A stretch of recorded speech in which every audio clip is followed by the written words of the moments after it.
Hi, good morning everybody. My name is Mark Fidler. I am English, but I'm responsible for running the valuation business for CBRE in the Netherlands. And so we are very much in the front line in producing valuations on a daily basis and are increasingly confronted with the issue of sustainability from clients, investors and banks. So for us it's a live and hot topic. Great, thank you. Clemens. Yeah, so I'm Clemens Brenninkmeijer, Head of Sustainability at Redevco. We are a real estate investment management business looking after the interests of numerous investor clients, focusing on retail real estate and now also residential real estate. And for us, sustainability has always been a part of how we want to run our business. It's an important topic that is given by a longer term perspective on the impact that real estate has on the climate and on the planet. And we take our responsibility seriously and try to incorporate whatever we can to improve the environmental performance of our buildings and to try to stimulate, I guess, the sector to pick this up more broadly. We need help. We need other investors who look at it the same way. We need the systems and the processes in our sector to also go with us, and hence the discussion around how to incorporate sustainability in a reliable, transparent way into valuations is for me a key step in that process. Great, thank you. Sven. Yeah, my name is Sven Schukat. I'm the head of Treasury at Berlin Hüb. I guess all of you know Berlin Hüb well as a real estate market. I'm responsible for the refinancing activities. Berlin Hüb is the largest issuer of green bonds out of the group of commercial banks, and in 2015 we issued the worldwide first green fund brief, and so I hope I can give some insights from the capital market side to deal with sustainability. Great, thank you. Jan. Yeah, hi, good morning everybody. My name is Jan from Mallinckrodt. I'm the head of sustainability at Union Investment Real Estate. We're invested in 23 countries, focusing on commercial, office buildings, logistics and hotels. And sustainability has been, almost in our DNA for a long time. And we're also looking at other investors, how they do it, and we need help and can only solve it together because we have a lot to do, I think, within our business towards sustainability. And as well, we are looking forward what's coming from the EU action plan, from regulation and all that. And that's why I'm happy to be on this panel today, because valuation, I think, might be the key to solve some problems. Mark, I mean, the real estate industry is responsible for kind of 30% of the world's CO2. So this, from my perspective, is going to be a growing issue and something that's going to be influencing the market significantly. I suppose, have you seen the priority changing within your clients and your business? Very much so, and I think at a very rapid rate. If you're honest about it, back in 2003-04, the issue of sustainability was already building up in the Dutch market, but the financial crisis just wiped away everything. So we had a sort of 5-year period where everything went on silent. But the last 5 years, it's really escalated. There's two important drivers. One, the main Dutch banks have said they will not finance non-sustainable green buildings. And the second is that the Dutch government has introduced a requirement for all office buildings in the Netherlands to be energy label C by the 1st of January 2023. And you can't continue to use the building for office purposes if you don't do that. So that's really put pressure on everybody to respond. I mean, that's interesting. And Clemens, obviously, Redevco as a business has been putting pressure on itself in a way in order to be able to do this. But what are the key aspects for you looking particularly at the carbon neutral side and ESG? So for us, we make an assumption that a future-proof building, and you can get into the discussion about how you define that, which metrics you use to define future-proof, but a more sustainable, a more future-proof building, in essence, is reducing your longer-term risk, it's reducing future obsolescence, and it should absolutely be more valuable than a non-future-proof building. So we are choosing to proactively future-proof our portfolio because we feel it's the right thing to do, but also because we feel that it will translate at some point to future value. And I think if you talk about carbon is a metric that you can use to as a proxy for determining the future-proofness of buildings, with things like carbon tax on the horizon in many countries, already in place in certain countries, that is having a direct impact on NOI. The example from EPC labels in certain countries being a direct influence on license to operate. It's label C for offices in Holland. It's label F and G in the UK for all commercial real estate. This will have impact, and I believe other countries in Europe will follow. Legislation will get tougher, and it's better to then be ahead of the curve rather than wait for legislation to force you to do things and have to take a big capex commitment when legislation hits. Okay, good. And Sven, in terms of Berlin HIP, you were obviously actually one of the sort of forerunners in the market in a way, looking at green financing, green bonds. Yep. I suppose what was driving that for you? Was it also partly what Clemens has mentioned there, the idea of creating a more sustainable investment and therefore a more sustainable loan portfolio? What was the driver? Well, to be honest, the driver was the refinancing side, which has a massive impact on the loan portfolio. So responsibility has become a major topic at Berlin HIP, and there are three topics. The first is the company itself.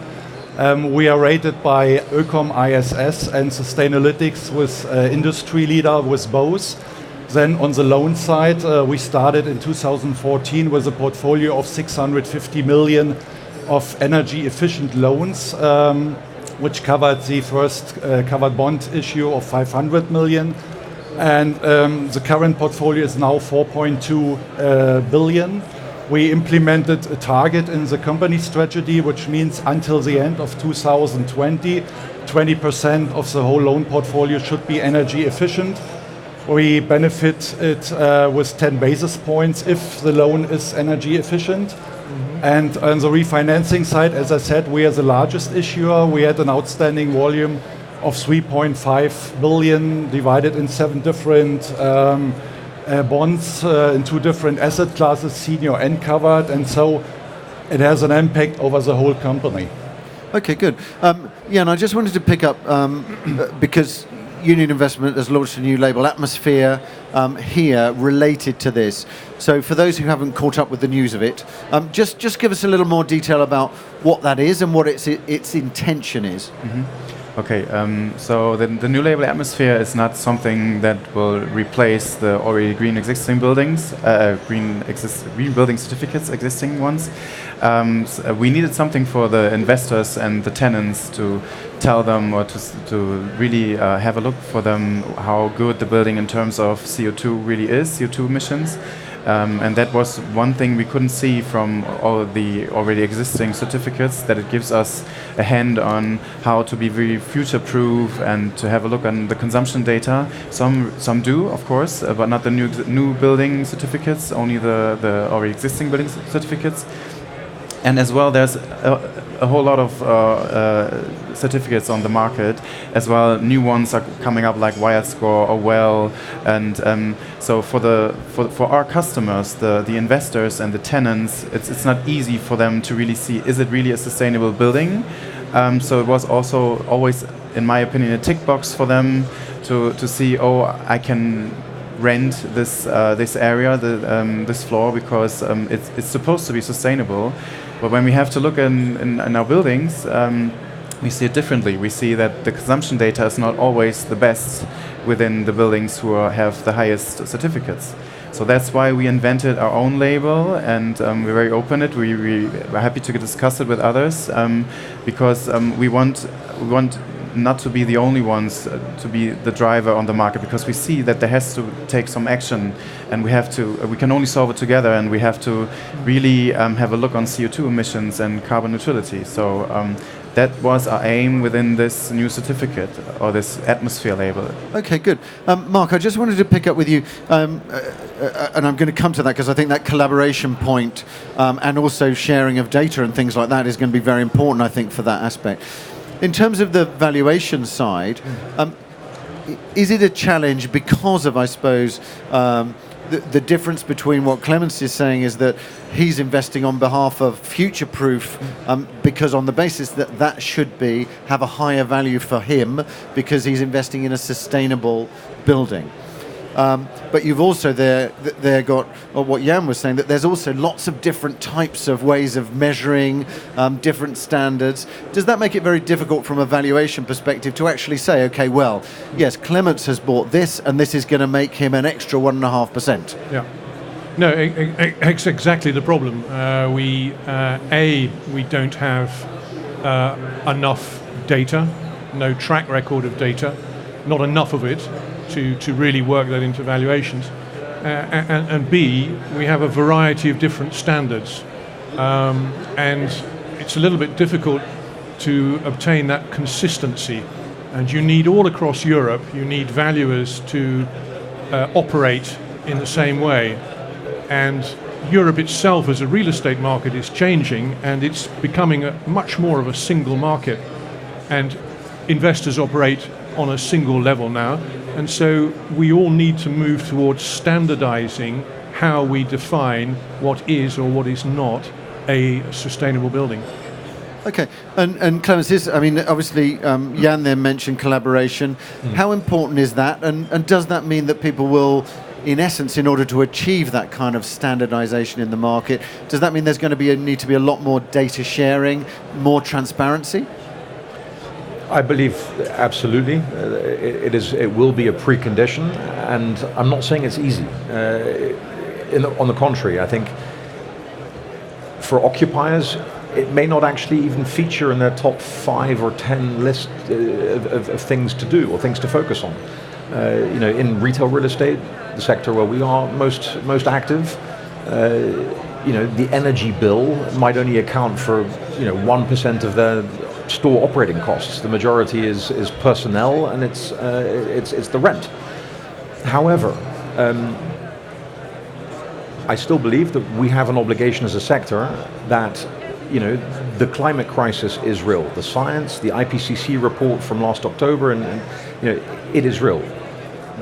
Our planet is getting hotter, and we need to decarbonize if we want to stay to the 1.5 degree scenario.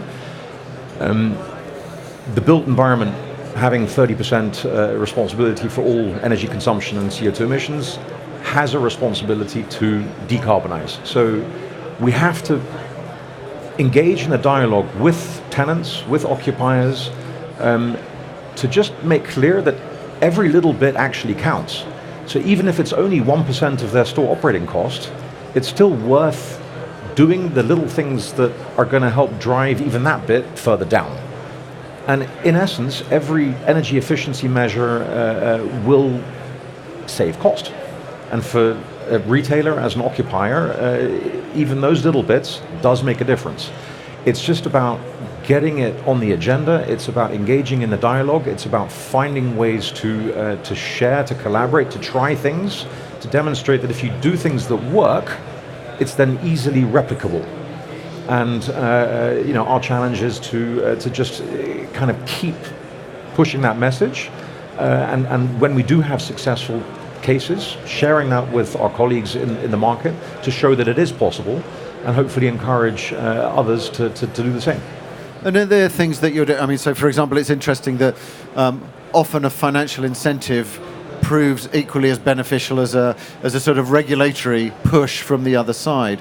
And obviously there's an advantage in green loans. Is there the same? Is there the option to do something around green leases or those kinds of things for tenants in that retail space? Absolutely. And I think it's also just demonstrating to the tenants that for them it actually also can have value. And as an investor, you can also you can be stimulated to say we must go for absolutely the maximum NOI possible, therefore squeeze every last cent from a retailer. However, in giving the retailer perhaps also a 5 or a 10% saving on their operating costs, that might also just translate to an extra year or an extra 2 years where they are able to trade happily and profitably from your store. And that in itself also has value for the investor.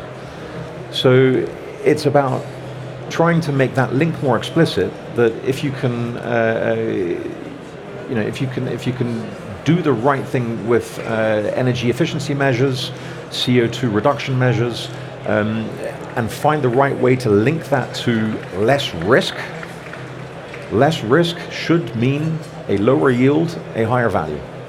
And that's interesting. And Sven, you mentioned obviously targets, and obviously there's targets within atmosphere as well. Was that key to being able to actually drive it forward? The setting of a target that you were then aiming for, does that help move the move the sentiment within Berlin HIP towards achieving that target? Yeah, well, origination to steer is very simple. Give them a 10 basis point benefit, and then they will do everything to achieve it. And so far, the most important document is the energy efficient certificate, just to decide whether it's green or not. We have implemented around 20 new data fields in the internal IT system just to measure, because we publish every year a carbon impact report where you can measure for each million investing in Berlin HIP bonds how much CO2 ton reduction you achieved. For example, for French asset managers, it's an obligation to report their carbon footprint for their portfolio, and as that is in place, they became the most important investor group for us, and so we are pushing forward to collect data. And at the end, in the future, maybe the topic is whether I get an RER reduction on energy efficient loans. So far, with an experience of 4 or 5 years, we can say that over the whole loan portfolio, the energy efficient loans have the highest ratings, and maybe the credit worthiness is a little bit better than others. And maybe we will see it in the next year if the market, let's say, slow down a little bit. Okay, and in terms of, I mean, we're here in the innovation hall, innovation and investment hall. How important in terms of finding a solution do you think innovation is? Obviously, big data is going to help, sharing of data, collaboration is going to help. But how important is innovation in trying to deliver this? Well, I think there has to still be innovation to really reach climate neutrality, because our Manage to Green strategy, which we launched last year, basically is saying also that we will be by 2050 climate neutral. But all our targets within the strategy are only until 2030, because we believe there has to be innovation to really reach positive buildings, energy positive buildings or neutral buildings. Because right now it's in existing buildings the biggest problem to really integrate or to develop the buildings. Because you also have to keep in mind that there's still this occupier-investor dilemma. Everything we invest in the buildings in terms of energy efficiency, we have to pay for it, and so far we don't get anything back from the occupier or the tenant. Well, at least he's happy about less energy rates, but he's not willing to pay more rent, or maybe it's the second rent, but not the first rent. And we don't have it in valuation. The valuation guys don't, in their reports, they don't keep it in their mind. They don't give us a discount or a plus. And I think that has to happen to really solve this occupier-investor dilemma. So innovation really is a big topic. And for us as well, we, like Clemens and you also said, Sven, one of our columns within the strategy is to integrate until 2025 energy monitoring systems, smart meters, to really get better data, faster data, reliable data, so we really can be better and not just manually collect the data once a year, and to have better reports and to steer our buildings better and to give better help to our asset and investment managers. Okay, good. And Mark, obviously, if if sustainability had a premium, it would encourage significantly more investment into sustainability, CO2 neutral or CO2 positive. Sure. I mean, is there already a sort of de facto difference in valuation, but we're just not calling it that, i.e., if it's an older building, it's going to have a discount, and we're just not saying there's a premium, and can we solve that? I think that's right. I think in practice, valuers are building in discounts on anything which is not or doesn't have a good profile on sustainability. So there is a discount present. The premium is the real problem. And Jan, you're quite right to put the valuer in the spotlight. I'm sorry. Well, I think I speak for a lot of valuers. We're very aware of how fundamental this issue is, how important it is for future generations. And there's a lot of attention and head scratching as to how to translate what you do into market value. We can't just invent stuff as valuers. You need so data. We have to base it on something. At the moment, we can easily score on operating costs, or in the future, that's an easy hit. We can take a more positive view on void periods. We don't have consistent evidence on rental values, and the yield market is very opaque and obscure, and we don't get hard analytical proof that investor A has paid a premium for a top building. So we're stuck in this phase at the moment where we need to progress with data and with cooperation to get a much more effective insight into what actually is going on in the market, because it's the market that determines the pricing. And I know, Clemens, that you were involved with DNF in a sort of pilot valuation program. I guess what came out of that, and is there something that encourages us to think that we may be able to sort of square that circle in a way? Yeah, I mean, this is a study that's being done by DNF, the German Association for Energy Efficiency. They've been looking at this particular challenge. Again, how do you incorporate carbon performance of buildings into valuations? A month ago, we had a larger sort of exploration of the topic. Jan was there as well, launching this on the market. It was really good feedback, actually, from the participants. I think a lot of it was around, it's good that this is becoming more transparent. It's good that there is increased understanding of what might be necessary to work towards those standards that you're looking for as a valuer to translate, the performance of a building on energy efficiency, on carbon, or whatever, into something that can be directly linked to value. Now, this is not an easy process. You're absolutely right. It can't be that this particular initiative, leads to overnight a change in the valuation methodology. Parties like RICS, they have to also, be on board, get behind this kind of thing, and help the industry determine which factors, which KPIs, what kind of data is going to be necessary to be able to do that in a robust and transparent way. If that were to succeed, I am convinced that investors, at least, will start to very clearly make choices and also communicate about, I choose this building because of its credentials on sustainability rather than that building. And that will also translate to transaction prices, and then you start to create evidence which will get things moving. And is there anything, Sven, do you see, I mean, at the moment it would require regulatory change, but is there anything in terms of, obviously you can give an incentive to people on the loan, but is there something around loans to value or those kinds of things where there's maybe potentially an advantage for a sustainable building because there's a perception that it may retain longer value? Would that require regulatory change, or is that a possible, again, helpful thing? Well, difficult to say if it has a longer value. We hope so. Maybe that's also the reason why the ratings are currently better than with other properties.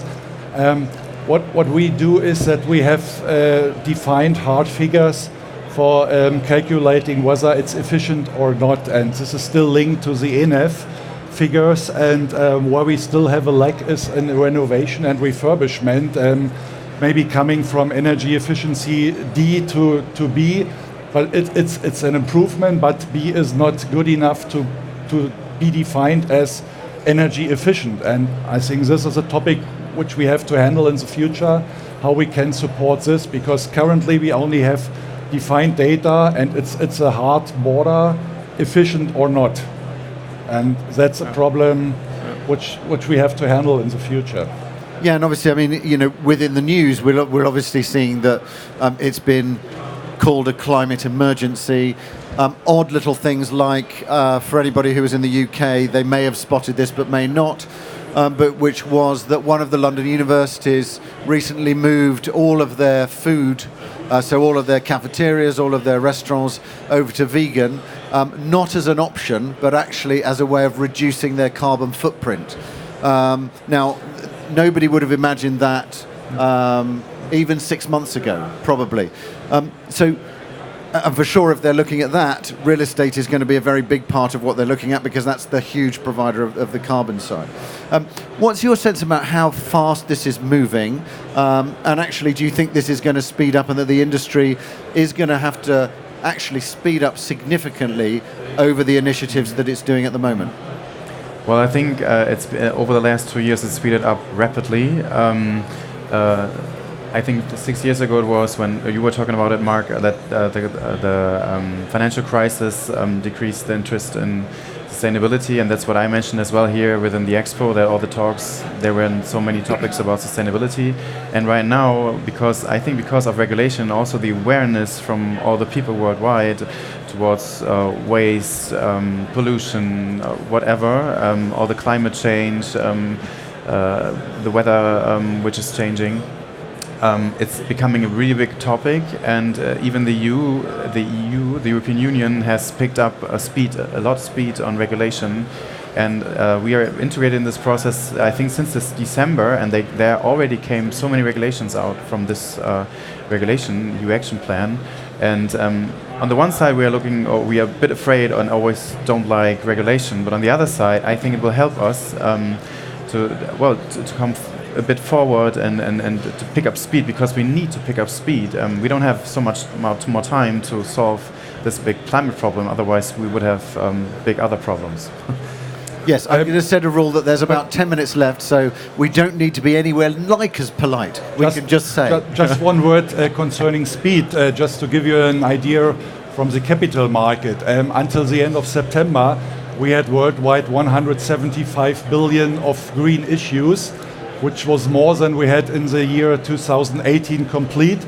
But overall, it's less than 2% of the worldwide outstanding bond market. So concerning speed, there is much room for improvement. Okay, good. And if anybody's got any questions, please do just ask, raise your hands, and I'll come to you. Oh, there is one. Now this is very good for my exercise regime. Good afternoon. I think it's a very interesting discussion about valuation. I'm a valuer, and I know Mark very well in the Netherlands. We have a big problem as a valuer, how to value those sustainability. But maybe for Clemens, who is investing in the retail market, maybe the obligations like the government is giving for offices with the 2023, shouldn't that be for retail as well? Because then you really make a big step. As an investment manager in retail, it would make a massive difference. I could probably say on behalf of most of the investment managers, they wouldn't necessarily like that challenge, because in retail you have the principal agent problem even worse than in offices. You don't control what happens in your store today. But if legislation goes that way, and investors, managers have to start investing in the buildings to make them a higher energy efficiency building to comply with law, things will move. So But it's easy to point to the government and say, government, you have to set the legislation, you have to raise the bar, and you have to force us to do this. It will definitely help. I mean, on the office side, 50% of the Dutch office stock is labeled D or worse. You know, owners of 50% of the office stock in the Netherlands have 3 years to invest, I don't know how many tens or hundreds of millions in repurposing that real estate. If it got applied to retail, same thing. It will force investment and it will force collaboration, because retailers will say, landlords will say, I can't do this without the retailer, also making conscious choices about their heating installations, their electrical supply, their lighting, the way of managing the building. So it will get things going. I mean, I'd welcome it, but at the same time, I'm maybe a bit scared of the consequences. But we'd have to find out. I just want to pick up the point of the DNF thing as well, because that's part of a program that you were in as well. Yeah. I mean, so for both of you, what's next with that? I mean, what's the next phase of that? What did you learn from that? And I suppose where do you take that to so that you take a practical next step, I suppose? Well, for me, this initiative is also about just increasing the understanding in the investment market about the challenge, but also the opportunity. I think our sector still sees sustainability as a cost. And I fundamentally disagree with that. I think it's an opportunity. And we have to change the mindset to start seeing it like that. And this initiative that DNF is spearheading and we're supporting is purely about increasing the understanding of what a possible route might look like. It might be just purely on the carbon impact of operations, which is a good first start. Maybe at some point, we find a proxy for sustainability that can be reliably used in valuations. Is that an EPC label? Is that a BREEAM certificate or a WELL certificate, or is it something completely different? I don't really care, as long as there is a very direct link between something that is less risky and value. And if we can make that more transparent and get more parties in the industry to get it and to start forcing it in whichever lever they have, because I also believe it's the money that will determine. It's the equity and the debt. And if equity providers start saying, I want this, and debt providers say, you only get my debt if you do this, then things will move. Yeah. So over to you, Sven. Let's say you get a benefit, not you get money or not. This could have an impact on our business model. No, but it needs to happen, right? Yeah, there is a massive challenge to reduce the carbon out of the built environment. There are it's trillions of dollars that are needed worldwide to make that happen. It's not just a new build, it's also in retrofitting the existing stock. It's got to be funded somehow. And yes, so the debt side has to find ways to also help stimulate that. And if they can do that through better conditions, then again it will help to stimulate making the right choices. So as a money provider, I would say the next step for us should be how should we deal with refurbishment and renovation. I think new buildings are not the most important topics. We have clear defined energy demands figures. So the question is, how can we deal with refurbishment and renovation? And there we have to speed up, because 1% a year is too less. And does that mean, Jan, engaging, I mean, obviously a lot of the stock is held by the larger investors, but does that mean we've also got to somehow engage with smaller investors who may see this as a more challenging for them in a way? Yeah, I think so. I think from many perspectives we have to integrate everybody, and it has to become natural, so you don't really have to always explain what is sustainability all about. And as well, we have to simplify sustainability, because once we get to talk, we always talk about so many things and we lose ourselves in explaining sustainability. And since our clients or colleagues within a company don't do it that often, or only once a year, or when they have to do a new strategy for their buildings. It's not naturally within everybody to really talk about it. And once it becomes naturally, we get better buildings on the market, the investors ask for it, they have a look on it, at it, that they only buy these buildings. It will be natural for everybody just to do it, because we have to do it somehow. And now it's just still a topic, and it's very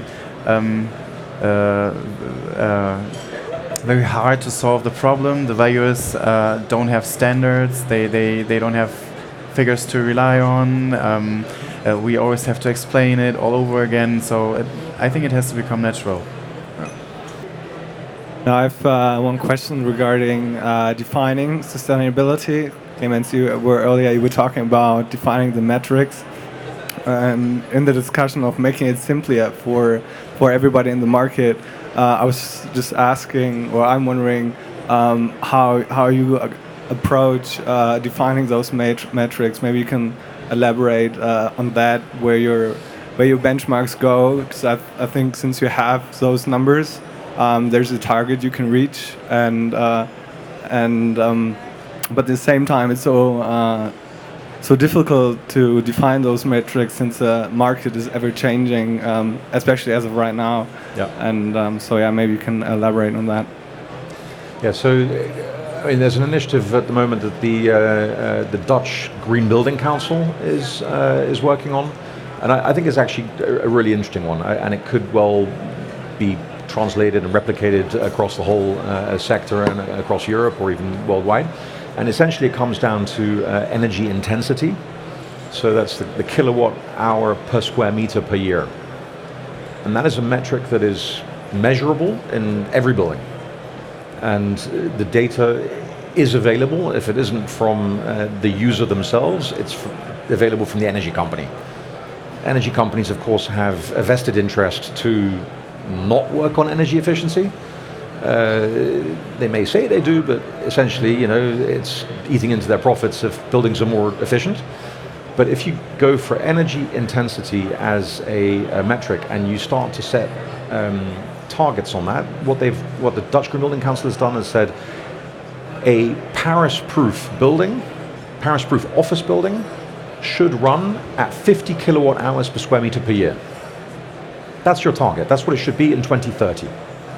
So you can look at your own stock now and say, okay, my office building one is running at 120 kilowatt hours a year, the next one's at 70, the next one's at 180. That means you can individually plan initiatives to reduce that energy intensity to 50. Same with retail. They've suggested that retail buildings should be at 80 kilowatt hours per square meter, but for supermarkets, because they have a lot of refrigeration units, it would be 150 kilowatt hours per square meter a year. Now that's a target, a KPI that is easy, replicable, measurable, transparent. And if you could say, the delta between your actual performance and that performance means you have more risk because it is a higher cost or whatever it is, and therefore it translates again into value, it will stimulate again investment into making the building beat that target. So we think it's pretty cool. And we're looking at how we can use that in our portfolio at least to know where we're at and say, okay, if we're going to get on that glide path to 2030, 80 kilowatt hours for our retail assets, we have work to do. What are the key things that the industry needs to be doing from your perspective, and also the achievability of 2030 as a date for that? I think from the valuer's point of view, in one respect we're quite positive. I think that it's beginning to escalate at a very rapid tempo now. It's on the agenda of every major valuation office now. So I think in that sense the issue's out in the open. So I'm positive about that. I personally think also there will be massive government intervention at some stage. If we are too slow at getting to 2030, or it looks like we're too slow, there will be huge intervention, because I think the pressure will build. But now really it's time to sort of get down dirty for the valuers. We need to start getting very, very technical And that kind of benchmarking of kilowatt hours is exactly the kind of data which we need to include on our reports and on which we need to make comment. Great, Clemens. Yeah, I think for me, a couple of takeaways. One is, sustainability should be seen as an opportunity, not a cost. Secondly, collaboration will be key, and data sharing is essential for that. I don't see why everyone or anyone thinks that energy data is a sort of company secret. It's not going to make a massive impact on companies' bottom lines. So share it and use it then to come up with these metrics that make sense. And I think another one, at least one that we come across in the retail sector a lot, is just the realization that actually you can try and go for two really big initiatives that get you to like 100% improvement, but actually 50 little initiatives of 2% also get you to 100%. And every little bit actually counts. And so if the mindset shift starts to go that, just do the little things that are much easier to do, the cumulative effect of that actually will start to really make an impact. Okay, great. Sven? Well, I would say what we overall need is targets. First, they have to be ambitious, and secondly, they have to be public, that there is a lot of pressure on to achieve all these targets. Then we have to solve this problem of bottleneck of data, that there are more data publicly available. And the last point is we have to speed up in the whole process of going forward to achieve these 2030 and 2050 targets. Great, Jan. A lot has already been said. I would only add, start doing your homework, get your data, make a strategy, and act. Do something. Don't just talk about it or present how green you are. Act in the buildings. Do something about it.